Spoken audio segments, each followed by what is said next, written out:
පසුගේ October 10 වනදා police කොස්තාපල්වරයෙකු සහ නීතිඥවරයෙකු අතර ගල්කිස්ස උසාවි සංකීර්ණය අසල සිදු වූ ආන්දෝලනයට තුඩු දුන් සිදුවීම සම්බන්ධව පොලිස් කොස්තාපල්වරයා අත්අඩංගුවටගෙන අද එනම් ඔක්තෝබර් 13 වනදා දක්වා රක්ෂිත බන්ධනාගාරගත කර තිබුණා. පොලිස් නිලධාරියෙකු විසින් නීතිඥවරයෙකුට පහර දුන් සිදුවීමට අදාළව චෝදනා එල්ල වූ පොලිස් නිලධාරියා අපමත මුදා හැරීමට ගල්කිස්ස මහේස්ත්‍රාත්වරයා නියෝග කර තිබෙනවා. ඊට අදාළ නඩු විභාගය අද ගල්කිස්ස මහේස්ත්‍රාත් අධිකරණයේදී කැඳ වූ අවස්ථාවේදී එහිදී ඉදිරිපත් වූ කරුණු සලකා බැලීමෙන් අනතුරුව අදාළ කොස්තාපල්වරයා රුපියල් ලක්ෂය බැගින් වූ ශරීර ඇප දෙකක් මත මුදා හැරීමට ගල්කිස්ස මහේස්ත්‍රාත් පසන් අමරසේන මහතා නියෝග කර තිබෙනවා.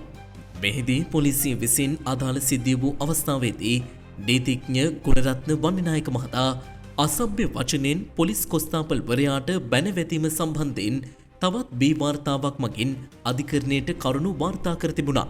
තවදුරටත් කරුණු වාර්තා කරමින් පොලිසිය අධිකරණය හමුවේ පැවසුවේ මේ වනතුරු නීතිඥ ගුණරත්න වන්නිනායක මහතා අධිකරණයට ඉදිරිපත් වීමක් හෝ පොලිසියට ප්‍රකාශ ලබා දීමක්ද සිදු කර නොමැති බවයි.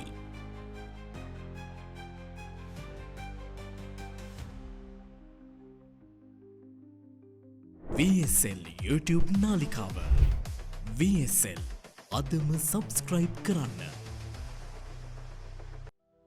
විදෙස්ගත ශ්‍රී ලාංකිකයන්ගේ ව්‍යාපාර ඔබට ළඟම ඇති ව්‍යාපාර හෝ සේවාවන් ඕනෑම රටකදී ශ්‍රී ලාංකිකයෙකුගේ සේවාවන් පහසුවෙන් සොයා ගැනීමට VSL නොටිෆිකේෂන් සේවාව ඔස්සේ එදිනෙදා පුවත් එසැනින් දැන ගැනීමට වඩාත්ම ජනප්‍රිය ගීත හා වැඩසටහන්ගේ මෝර්නිං ෂෝ එක ඔබ කොතැනකදී ලාංකිකයෙකු ලෙස ඔබට තිබිය යුතුම ජංගම දුරකථන යෙදුම VSL මොබයිල් ඇප් එක ඇන්ම ඩවුන්ලෝඩ් කරගන්න.